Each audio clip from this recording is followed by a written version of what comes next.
ರಾಜ್ಯದಲ್ಲಿ ಸಂಚಲನವನ್ನ ಸೃಷ್ಟಿ ಮಾಡಿದೆ ಜಾತಿ ಗಣತಿಯ ವರದಿ. ಸಚಿವ ಸಂಪುಟ ಸಭೆಯಲ್ಲಿ ವರದಿಯ ಬಗ್ಗೆ ಇವತ್ತು ಚರ್ಚೆ ಆಗುತ್ತೆ. ಜಾತಿ ಗಣತಿ ವರದಿಯ ಬಗ್ಗೆ ಇಲ್ಲಿ ತನಕ ಶಾಸಕರು ಏನ್ ಹೇಳ್ತಾರೆ, ಸಚಿವರು ಏನ್ ಹೇಳ್ತಾರೆ, ಸಮುದಾಯದ ಮುಖಂಡರ ಅಭಿಪ್ರಾಯ ಏನು ಅನ್ನೋದನ್ನ ನೋಡ್ತೀವಿ. ಜನ ಇದನ್ನ ಯಾವ ರೀತಿ ನೋಡ್ತಾ ಇದ್ದಾರೆ? ಜಾತಿ ಗಣತಿ ವರದಿ ಬಗ್ಗೆ ಜನರಿಂದಲೂ ತೀವ್ರ ಆಕ್ಷೇಪ ವ್ಯಕ್ತವಾಗ್ತಾ ಇದೆ.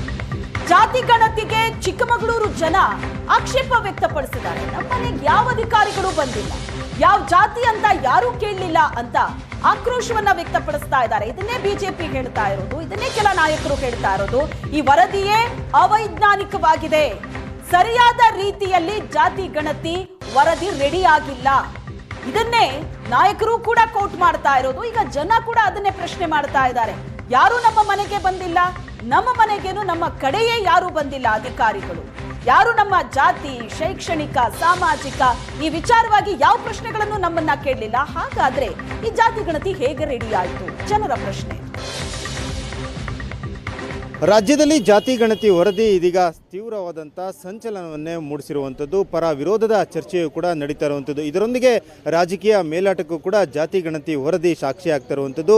ಈ ಬಗ್ಗೆ ಜನರ ಅಭಿಪ್ರಾಯ ಏನು ಅನ್ನೋದು ಕೂಡ ಈಗ ತಿಳ್ಕೊಬೋದಾಗಿರುವಂಥದ್ದು. ಹಾಗಾಗಿ ಚಿಕ್ಕಮಗಳೂರಿನಲ್ಲಿ ಜಾತಿ ಗಣತಿ ವರದಿ ಬಗ್ಗೆ ಜನರು ಏನು ಹೇಳ್ತಾರೆ ಅನ್ನೋದನ್ನು ಕೂಡ ತಿಳ್ಕೊಬೋದು. ನಾವೀಗ ಚಿಕ್ಕಮಗಳೂರಿನ ಮಾರ್ಕೆಟ್ ರಸ್ತೆಯಲ್ಲಿದ್ದೀವಿ.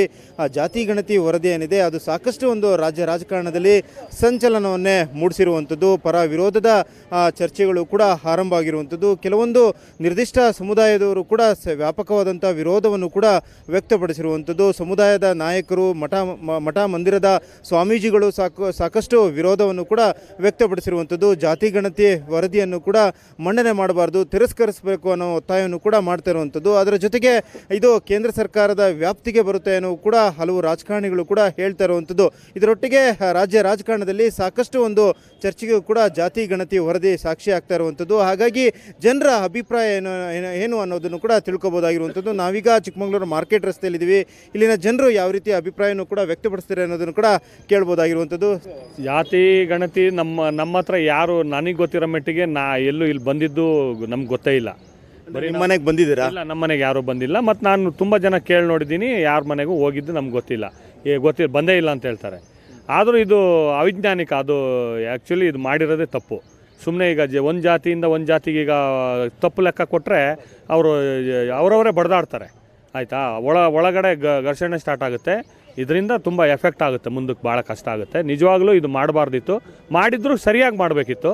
ಅದು ಮಾಡಿರೋದು ಅವೈಜ್ಞಾನಿಕ ಅಂತ ನಾನು ಹೇಳೋಕ್ಕೆ ಇಷ್ಟಪಡ್ತೀನಿ. ಸರ್, ನನ್ನ ವೈಯಕ್ತಿಕ ಅಭಿಪ್ರಾಯ ಹೇಳಿದ್ರೆ ಜಾತಿನೇ ಇರಬಾರ್ದು ಸರ್. ಜಾತಿ ಗಣತಿ ನಮ್ಮ ಮನೆಯೊಳಗೆ ಇರಬೇಕೆ ವಿನಃ ಸರ್ಕಾರ ಲೆಕ್ಕದಲ್ಲಿ ಯಾವ ಜಾತಿನೂ ಒಂದು ಜಾತಿ ಲೆಕ್ಕದಲ್ಲಿ ಯಾವುದನ್ನು ಮಾಡಬಾರ್ದು ಅನ್ನೋದು ನಮ್ಮ ಅಭಿಪ್ರಾಯ.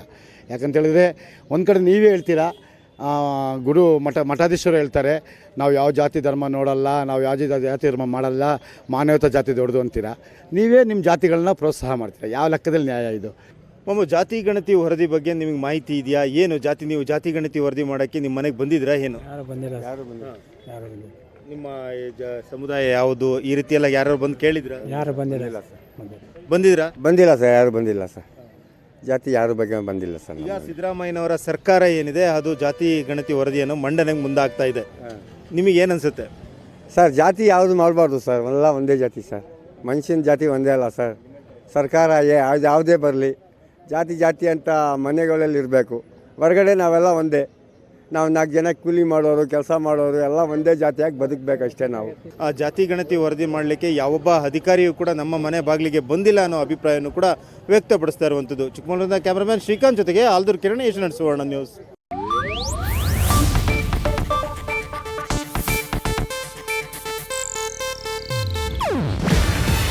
ಇದು ಏಷ್ಯಾನೆಟ್ ನ್ಯೂಸ್ ನೆಟ್ವರ್ಕ್ ಪ್ರಸ್ತುತಿ. ನೀವು ನೋಡ್ತಿದ್ದೀರಾ ಏಷ್ಯಾನೆಟ್ ಸುವರ್ಣ ನ್ಯೂಸ್.